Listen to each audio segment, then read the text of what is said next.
영문학자 장영희 교수가 문학 작품을 많이 접했죠. 그래서 인상적인 장면이나 대화의 내용을 몇 가지 추천해달라는 이렇게 요청을 받았습니다.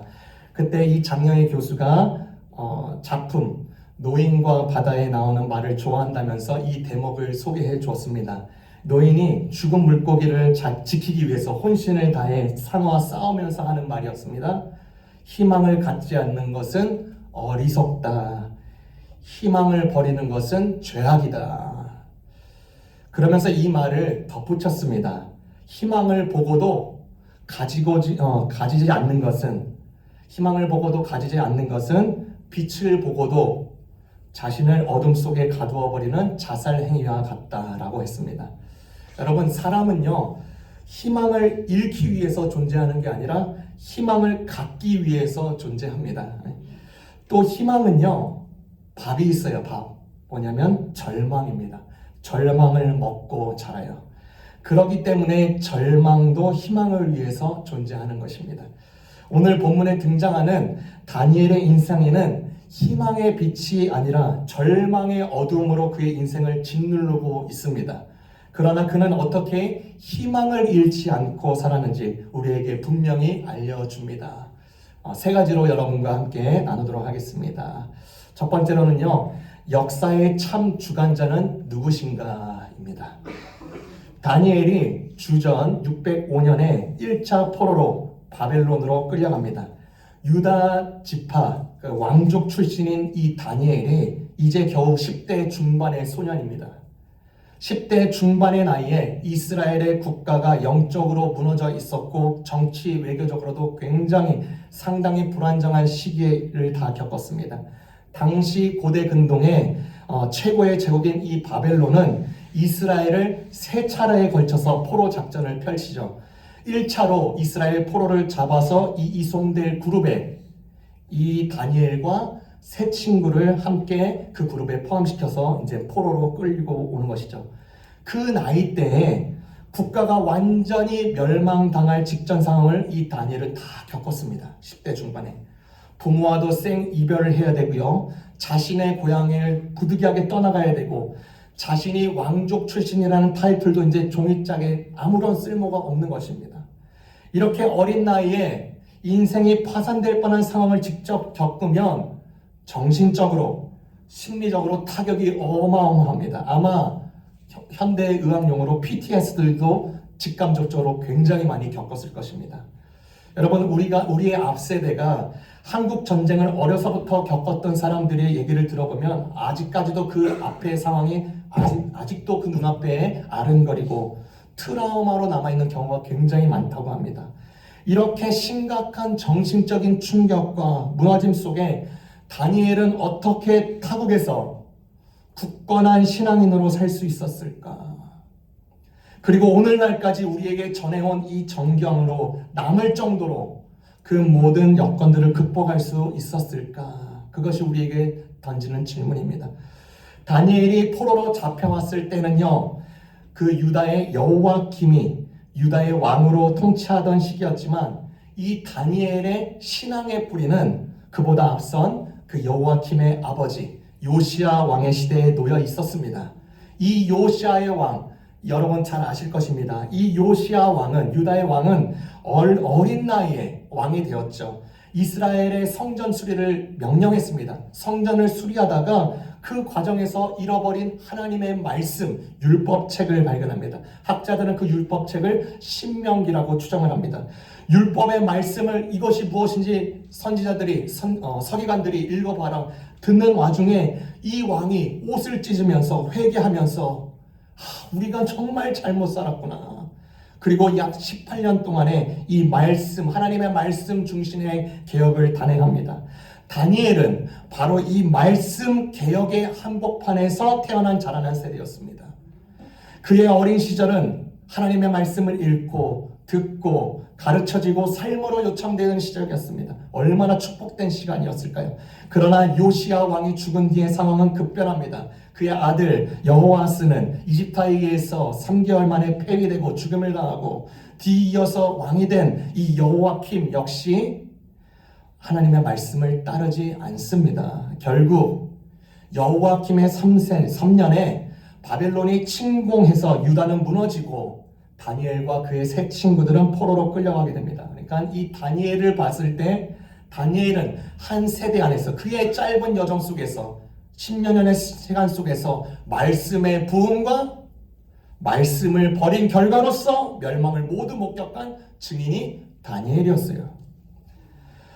요시야 왕 때의 말씀 개혁으로 하나님의 말씀을 배운 이들이 바로 다니엘과 그의 세 친구들입니다. 그들은 말씀을 지식으로만 익힌 것이 아니라 삶으로 붙들었습니다. 하나님의 말씀을 통해서 정체성을 확고히 했고 바벨론이라는 험한 땅에서도 자신이 누구인지 잊지 않았습니다. 여러분, 그 당시 때 멸망 직전에 그 당시 때 유대인들에게는요, 하나님의 성전은 곧 하나님의 임재와 같았습니다. 그런데 외부에 하나님을 믿지 않는 사람들에 의해서 침공을 당해서 하나님의 성전이 훼손당하고 파손당하자 대부분의 사람들이 다 혼란에 빠졌습니다. 신앙이 다 흔들렸습니다. 하지만 다니엘은 하나님은 특정 장소에 갇히지 않는다라는 이 신학을 어린 나이에 깨달았습니다. 자신이 바벨론에 끌려가더라도 바벨론 땅에서도 하나님은 참된 주권자이시다. 이 진리를 절대 놓지 않았습니다. 사랑하는 성도 여러분, 아이들이요, 이 교회에 속하면서 어려서부터요, 성경을 읽고, 그쵸? 교회에 와서 이 성경의 언어를 듣고 배우는 이 과정은요, 정말 너무나도 중요합니다. 단지 Sunday 크리스찬을 말하는 게 아닙니다. 정말 이들이 와서 이 성경의 언어를 배우고 듣고 이런 모든 말씀이 내가 어렸을 때부터 부딪히는 이 과정을 삼았을 때 이 과정이 진지하게 그들의 삶에 갖는다면 이 아이는 어디에 있더라도 하나님을 찾고 구합니다. 위기가 있을 때요, 하나님을 찾아요. 기쁠 때 하나님을 예배하고요. 상심할 때 하나님의 도우심을 구하고요. 앞길이 안 보일 때 하나님을 찬양합니다. 왜요? 어렸을 때부터 들었던 것이 있는 거예요. 다니엘서를 보면 예언과 환상이 포함되어 있습니다. 많은 예언과 환상이 포함되어 있는데 그 내용에 전반적으로 어떤 내용을 보여주냐? 하나님만이 모든 역사의 참된 주관자라는 것을 선언하는 내용을 강하게 드러내고 있습니다. 그 중에서도 가장 상징적인 장면은 여러분과 다 세세하게 내릴 수 없지만 느부갓네살 왕, 그 당시에 바벨론 제국의 왕, 대표적인 왕의 그 꿈에 대한 해석입니다. 다니엘서 2장의 내용이죠. 설명을 드리자면 당시 바벨론 왕이 느부갓네살 왕이 본 꿈에는 여러 금속으로 이루어진 거대한 신상이 그의 꿈속에 나타납니다. 근데 그 신상이 너무나도 특이해요. 머리는 금이고 가슴과 팔은 은이고 그 다음에 배와 넓적다리는 노치고 다리는 철이고 그 다음에 그 발은 철과 진흙이 섞여져 있는 것입니다. 느부갓네살 왕이 꿈꾼 이 꿈이 너무나도 강력하고 너무나도 그의 마음을 사로잡았기 때문에 이 내용을 풀어내라고 많은 지혜자들을 부르고 점성술자들을 부르고 했지만 아무도 해결하지 못합니다. 근데 다니엘이 자초지종을 들어보니 자신이 그 꿈의 해몽을 설명했다고 그 앞에 왕 앞에 섭니다. 그가 꿈에서 본 큰 신상은 앞으로 역사 속에 차례로 등장할 강대국들, 곧 바벨론으로 시작해서 페르시아, 바사죠. 그 다음에 그리스, 로마로 이어지는 제국들을 상징한다고 설명했습니다. 그 거대한 신상이 끝내 그 꿈에서 한 돌이 날아와서 그 신상을 무너뜨리는 장면이 나왔어요. 그 내용은 사람의 손으로 다듬지 않는 그 돌이 그 신상을 산산이 부수고 마침내 그 큰 산을 이루어서 온 땅을 채운다라는 그 내용을, 그 꿈의 내용을 정확하게 설명해주고 해석했습니다. 그 돌은 세상의 왕국들을 심판하고 대신 영원한 나라를 세우실 왕, 곧 예수 그리스도를 상징하는 것을 우리는 알게 됩니다. 이 환상을 통해서 다니엘서는 포로로 살아갔던 유대인들에게 눈앞에 펼쳐져 있는 이 제국들은 잠시일 뿐이며 오직 하나님의 나라만이 영원하다는 사실을 분명하게 각인시키는 사건이 됩니다. 다니엘이 그가 말한 꿈의 해몽대로 자신의 시대와 그 이후에 내 제국 바벨론과 바사, 페르시아, 그리스, 로마가 차례차례대로 멸망하고 서고 하는 데는 그 모습이 보입니다. 무엇을 말하죠? 하나님의 역사는 우연히 만들어지지 않는다는 것입니다. 바벨론에서도 하나님은 하나님대로 그대로 일하십니다. 바벨론을 무너뜨리시고 또 다른 제국을 세우시고 하십니다. 바사의 고레스 왕이 그 바벨론을 멸망시키고 나서 신앙 포용 정책을 펼치죠. 그때 이스라엘 포로 생활이 그때 70년이었습니다. 예레미야 선지자의 예언과 똑같았어요. 너희들이 70년이 지나면 포로 생활 끝나리라. 포로로 잡혀있는 이스라엘 백성들에게 본국에 가도 좋다는 이 고레스 왕의 칙령 정책. 그래서 여러분의 히스토리의 역사를 보면 사이러스 실렌더라고 있습니다. 구글에도 나와요. 그때 거기 그 실렌더에 거기에 그 자신이 이스라엘 백성들에게 명령했던 그 모든 조서들이 거기에 기록되어 있는 그런 고대 유물들이 아직도 있어요. 그러니까 이사야서에 보면 이 고레스 왕을 하나님께서 쓰셨다고 기록하고 있습니다. 믿지 않는 사람도 하나님께서는 쓰신다. 하나님의 역사는 그렇게 만들어 가신다. 하나님의 역사는 우연히 만들어지지 않습니다. 그러면 그 역사 속에 있는 우리의 각자의 인생은 우연히 만들어지는 게 아닙니다. 여러분이요, 이민자로 디아스포라로 지금까지 여기까지 오게 된 것은 에베소서 1장과 2장의 근거의 말씀대로 하나님이 이미 여러분을 창세 전부터 섭리하시고 선택하시고 계획하셔서 여기까지 온 거예요. 어쩌다 보니 내가 여기 있네 라는 관점과 하나님이 나를 여기까지 인도하시고 간섭하셨구나 라는 이 관점은 하늘과 땅의 차이입니다. 하나님은 나를 그냥 되는 대로 이끌어 주시고 조건이 없어졌으니까 너 이렇게 살아 라고 이끌어 주시는 게 아니라 당신의 역사를, 모든 역사를 경영하듯이 그분의 계획에서 창세전에 이미 여러분을 택하셔서 풀어가시는 것입니다. 역사의 참된 주권자가 하나님이시다라는 이 명제를 갖고 믿고 의지하고 살아가는 것만으로도 깊은 위로와 뜻과 희망을 먹고 살게 되는 것이죠. 여러분, 우리가 예수님이 가르쳐 주신 주의 기도문, 주기도문을 봐도 그렇습니다. 마지막 부분에 이렇죠. 나라와 권세와 영광이 아버지께 영원히 있사옵나이다. 나라는 황제의 것도 아니고, 나라는 대통령의 것도 아니고, 나라는 왕실의 것도 아닙니다. 권세와 영광도 왕의 것이 아닙니다. 하나님의 것입니다. 그들은 그냥 그 권위를 부여받았을 뿐입니다. 이것은요, 기독교에서 아주 중요한 포인트입니다.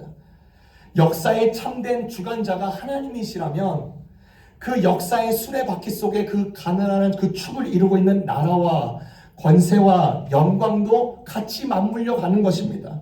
권력이 하나님께 있는 것입니다. 나라가 하나님께 있는 것입니다. 많은 사람들이요, 나라와 제국과 권력과 영광 앞에 아니오라고 말을 못하는 이유가 뭔지 아십니까? 그 나라와 제국과 영광이 그 사람의 것이라고 믿기 때문인 것입니다. 여러분, 바벨론의 포로에 끌려와서 왕실 수업을 받는 다니엘도요, 그 제국의 최종 권위자는 느부갓네살 왕이 아니라 그 위에 계신 하나님이심을 분명히 하였습니다. 그러므로 우리는 다니엘의 샘플을 따르면 되는 것입니다. 내게 주어진 여건 속에서 가장 지혜롭게, 가장 선한 방법으로 최선을 다하고 마지막에 최종 결론은 하나님께 있습니다 라고 맡겨드립니다. 이것은 우리의 인생에 있어서 엄청난 권위와 소망을 갖게 하는 것입니다. 역사의 참된 주인은 누구신가? 하나님이시다. 두 번째, 뜻을 정한 다니엘의 모습이 나옵니다. 뜻을 정한 다니엘. 이스라엘의 1차 침공에 성공한 이 바벨론은 이제 포로들을 데리고 왔습니다. 바벨론 느부갓네살 왕은 대형 제국의 이 행정 업그레이드를 위해서 이스라엘 포로 자손들 중에서 인재들을 뽑았습니다. 이들은 정치적으로 엘리트, 신체적으로도 안정적이고 인상이 좋고 지적으로 명민하고 사교성이 뛰어난 젊은이들을 뽑았습니다. 그 나라 바벨론 제국의 행정 시스템을 위해서 나라의 인재로 키우겠다는 전략이죠. 이스라엘 포로 중에 젊은이 중에 바벨론식으로 이제 개조되는 과정에 다니엘과 그 세 친구들이 간택이 됩니다. 이제 이들은요, 바벨론화 프로그램이 이들에게 주입되는 것입니다. 새로운 문화에서 세뇌되고 학문과 언어, 새로운 사치로 무마되기 시작하고 왕이 지정한 음식과 포도주를 먹어라. 그리고 새로운 정체성의 도전을 받게 되죠. 새로운 이름을 받게 돼요. 마치 우리나라가 일제 치하의 역사 속에서 선조들이 겪었던 것과 똑같습니다. 바벨론 제국의 이 시스템이 지금 유능한 젊은이들을 자신의 권력 아래 엘리트로 찍어내려고 시도하고 있습니다. 그 속에서 이들은요, 역사학과, 천문학과, 수학과 의학을 공부합니다. 수메르와 아카드어, 아람어와 방대한 문헌들을 연구하고 공부합니다. 이들은 포로 신분으로 왔는데 엘리트 계열에 간택되어서 그렇게 왔으니까 이들 스스로 생각할 때 앞으로 나는 이제 아메리칸 드림처럼 바벨론 드림을 구현할 생각에 묘한 감정도 섞일 수도 있습니다. 내가 포로로 살았지만 내가 여기서 반드시 성공할 거야. 바벨론 드림 이룰 거다. 이렇게 묘한 감정도 섞일 수도 있습니다. 여러분, 다니엘이라는 이름의 뜻은 하나님은 나의 재판장이시다라는 뜻입니다. 그런데 그의 이름이 바벨론식의 이름으로 밝히죠. 벨드사살. 그 뜻은 벨이 너를 보호한다. 그때 당시에 벨은 그 당시에 바벨론의 신의 이름입니다. 마르둑의 이름입니다. 그러니까 하나님의 나의 재판장이시다 해서 벨드사살, 벨이 너를 보호한다라는 것으로 바뀌었습니다. 주변의 선생님들, 리더들, 같이 함께 교육받는 동급생들이 자신의 이름을 데니얼로 기억하지 않습니다. 벨드사살 같이 와. 벨드사살 음식 같이 먹어야지. 이거 공부해야지. 벨드사살 일로 와.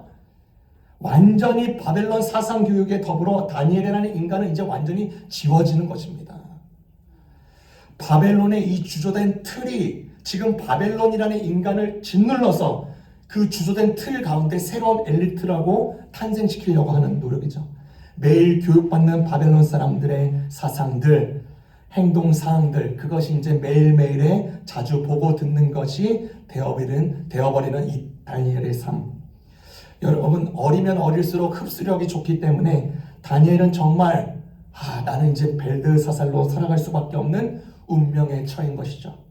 그런데 다니엘은 한 가지 독특한 일을 저지릅니다. 8절입니다. 1장 8절. 다니엘은 왕이 내린 음식과 포도주로 자기를 더럽히지 않겠다고 마음을 먹고 환관장에게 자기를 더럽히지 않을 수 있도록 해달라고 간청하였다. 이름마저도 바뀐 이 다니엘은 정체성에 대해서도 공경을 받았지만 절대 그것을 문제로 삼지 않았습니다. 그의 중심은 여전히 그의 이름처럼 나는 다니엘이야. 나는 벨드사살로 불리고 있지만 나는 다니엘이야. 하나님이 나의 심판자가 되셨기 때문입니다. 다니엘은 바벨론의 모든 프로그램, 문화 교육을 받아들였지만 신앙의 선을 긋는 데는 아주 단호했습니다. 왕의 진미를, 왕의 음식을 거절했다는 것은 그때 당시 그들이 가졌던 유대인들의 정결 규례를 생각해 볼 수 있지만 그보다는 더 높은 뜻이 있습니다. 뭐냐면 그 자신들을 바벨론의 식으로 완전히 동화시켜버리지 않겠다는 그 정책, 그 의지를 보이는 것입니다. 학자 월튼의 말대로 음식 자체가 그 사람을 오염시키는 건 아닙니다. 그렇지만 이런 식으로 자신의 삶을, 자신의 정체성을 계속해서 동화하는 이 정책이 자기 자신을 계속 그 틀에 맞추지 않도록, 자신이 완전히 동화되지 않도록 하는데 저항을 내비치는 것입니다. 어떻게 보면 이 다니엘의 행동은 굳이 이렇게 할 필요까지는 없을 것 같은데 라고 보이지만 어떻게 보면 다니엘의 입장에서는 신앙의 마지노선을 지키겠다는 결단입니다. 만약 왕의 진미를 거부하는 이 저항의 행동이 바벨론의 그 리더들에게 올라갔으면, 약점으로 그것을 잡힌다면 더 큰 곤란에 처할 수 있을 텐데 이 결단에 이 환관장이, 중간 리더가 허락을 해줍니다. 그 대신 너희가 체력 보충 잘해야 된다. 그렇게 이제 조건을 내는 것이죠.